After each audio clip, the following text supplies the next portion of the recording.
Viewers, welcome back to my channel. आज इस video पे आप देखेंगे टेबल्स के बारे में। मैं आपको बताने वाली हूँ टेबल्स को लॉन्ग टर्म मेमोरी में कैसे स्टोर करें, उसका स्टेप बाय स्टेप प्रोसेस क्या है। तो इस टॉपिक से पहले मैं आपको थोड़े इंटरेस्टिंग फैक्ट्स बताना चाहती हूँ टेबल्स के बारे में और मेमोरी के बारे में। जो भी फैक्ट्स नंबर्स टेबल्स में है वो दो तरह के हैं, एक स्ट्रक्चर्ड पैटर्न्स में है, दूसरा अनस्ट्रक्चर्ड पैटर्न्स में है। स्ट्रक्चर्ड पैटर्न का मतलब ये है कि इसमें कुछ रिदम रहेगा। For example 2 table, 5 table, 10 table. In tables को याद करना बहुत आसान होता है। जब बात अनस्ट्रक्चर्ड पैटर्न की आती है, इसमें कोई रिदम नहीं रहता है।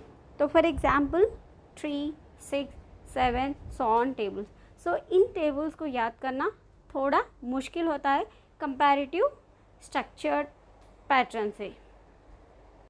इसीलिए पहले हम स्ट्रक्चर्ड पैटर्न को सीखेंगे, फिर बाद में अनस्ट्रक्चर्ड पैटर्न सीखेंगे। दूसरी बात, जब आप टेबल्स के फैक्ट्स को एक ग्रिड के फॉर्म में रखते हो तो 10x10 ग्रिड आएगा। तो इसमें 100 फैक्ट्स में 51 फैक्ट्स आपको इमीडिएटली आ जाएंगे। अगर आपको 2 टेबल, 5 टेबल, 10 टेबल, 1 टेबल और commutative law that is A×B = B×A पता चलता है तो आपको 51 फैक्ट्स इमीडिएटली आ जाएंगे। तो बचे कितने? 49 फैक्ट्स। सो हमें इन 49 फैक्ट्स को याद रखना होगा। इसमें आप अगर देखेंगे तो साइंटिफिक रिसर्च ये बोलता है कि जो भी स्क्वायरिंग के नंबर्स है वो बहुत आसान है, जैसे कि 9, 16, 25 सो ऑन। आप सभी को पता ही होगा 9 टेबल कितना इजी है। अगर असेंडिंग डिसेंडिंग आ जाता है तो 9 टेबल आ जाता है। 1, 2, 5, 9, 10।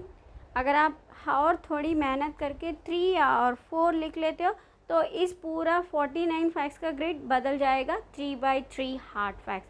सो सिर्फ ये 3/3 हार्ड फैक्ट्स ही है, थोड़ा मुश्किल होता है कि बच्चों को याद करने में। अगर ये 3/3 ग्रिड को भी आप ध्यान से देख लेते हो तो इसमें सिर्फ 3 ही हार्ड फैक्ट्स है, जो है 6 7 42, 6 8 48, 7 8 56। सिर्फ यही है, रिपीटेडली है, तो बस यही है। अगर हम इन 3 हार्ड फैक्ट्स को अच्छी तरह याद करते हैं तो हमारे पूरे टेबल्स 1 to 10 ख़त्म हो गया है। नेक्स्ट मैं आपको मेमोरी के इंटरेस्टिंग फैक्ट्स बताऊंगी। तो मेमोरी 2 टाइप का है, एक शॉर्ट टर्म मेमोरी, दूसरा long term memory. Short term memory में चीज़ें सेव करना बहुत आसान है। कुछ टिप्स एंड ट्रिक्स यूज़ करके हम अच्छे से सेव कर सकते हैं, लेकिन इसमें ज़्यादा रिटेंशन नहीं रहेगा। अगर आप लॉन्ग टर्म मेमोरी का देखते हो तो इसमें सेव होना थोड़ा टाइम लगता है, लेकिन इसका रिटेंशन बहुत अच्छा रहता है। चीज़ें शॉर्ट टर्म से लॉन्ग टर्म को कैसे ट्रांसफ़र करें ये आपको मैं अब भी बताऊंगी स्टेप बाय स्टेप प्रोसेस पे। सो ध्यान से सुनिए, इससे आप टेबल्स ही नहीं बाकी जो भी सब्जेक्ट्स है उस पर भी आप अच्छे से इम्प्लीमेंट कर सकते हो। ये ट्रिक सभी पे काम आएगा, तो ध्यान से सुनिए। इस स्टेप बाय स्टेप प्रोसीजर में पहला स्टेप है एक्सप्लेन अबाउट कम्यूटेटिव लॉ। ये लॉ है dependency driven. Dependency driven law का मतलब क्या होता है ये आप एडिशन विद कैरी बच्चों को कैसे सिखाए इस वीडियो पे आप जाके देख सकते हो।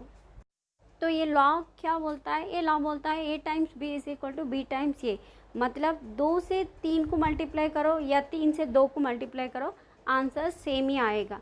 अगर ये आप बच्चों को बता देते हो तो जो भी फैक्ट्स उन्हें रिमाइंड करना होगा उसमें से आप 50% कम कर सकते हो।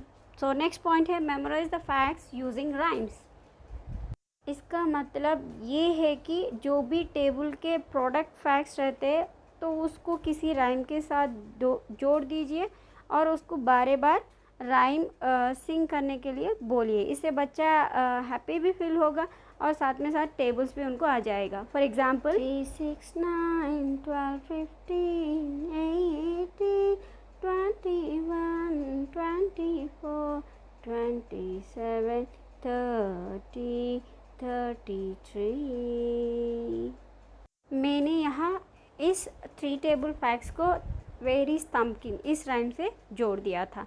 ऐसे ही आपको भी बच्चों को सिखाना है। इससे बच्चे बोर नहीं फीलेंगे, वो काम रिपीटेडली करते रहेंगे तो उनको अच्छी तरह फैक्ट्स याद होंगे।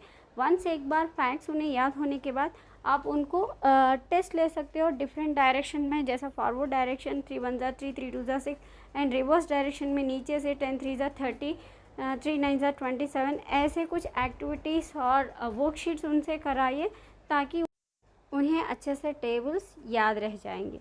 ऐसा करने से शॉर्ट टर्म मेमोरी तो सेव हो ही जाते हैं। अब हम देखते हैं इसको लॉन्ग टर्म में कैसे ट्रांसफ़र करें। सो थर्ड स्टेप है how to transfer long term memory. Long term memory में सेव करने के लिए हमें करना होगा स्पेस्ड रिपीटेटिव रिवीजन। इसका मतलब क्या है? इसका मतलब ये है कि अगर आप आज अच्छे से कौन सा एक टेबल ले लिया, आप अच्छे से पढ़ लिया, उसको याद किया, तो आप उसको नेक्स्ट डे इमीडिएटली रिवीजन करना है। अगर आप नेक्स्ट डे रिवाइज नहीं करते हो तो 50% आप भूल जाने के चांसेस है। ठीक है, तो इसीलिए आप नेक्स्ट डे इमीडिएटली रिवाइज करना होगा अच्छे से। अगर नेक्स्ट डे हो गया तो फिर 2 दिन के बाद उसको रिवाइज करना होगा। अगर आप कॉन्जिक्यूटिवली रिवीजन टाइम पे रिवीजन नहीं किया तो आप तीसरे दिन जो है 80% भूल जाएंगे, तो इसीलिए आप तीसरे दिन रिवाइज करना होगा। तीसरे दिन होने के बाद नेक्स्ट 1 वीक के बाद याद करना होगा। तो ऐसे गैप्स दे दे के उस टॉपिक को आप रिवाइज करना होगा, तभी डेटा आपके लॉन्ग टर्म मेमोरी में सेव होगा। तो इसको बोलते हैं स्पेस्ड रिपीटेटिव रिवीजन। यहाँ पे मैं आपको एक बात बताऊंगी, इंसान अगर याद नहीं करता, रिवाइज नहीं करता, तो फिज़िकल एग्जिस्टेंस ही भूल जाता है। एक एग्ज़ाम्पल दूंगी, आप जो भी कॉलेज फ्रेंड्स है या स्कूल फ्रेंड्स है, आप थोड़े लोगों के नाम सुनते हो तो उनका चेहरा बिल्कुल याद नहीं आता है, क्योंकि वो उनके साथ आप पढ़े हुए हैं, फिर भी वो चेहरा आपको याद नहीं आएगा, क्योंकि वो आप कभी रीविज़िट और पिक्चराइजेशन को रिवाइज नहीं किया था, तो इसीलिए आप भूल जाते हो।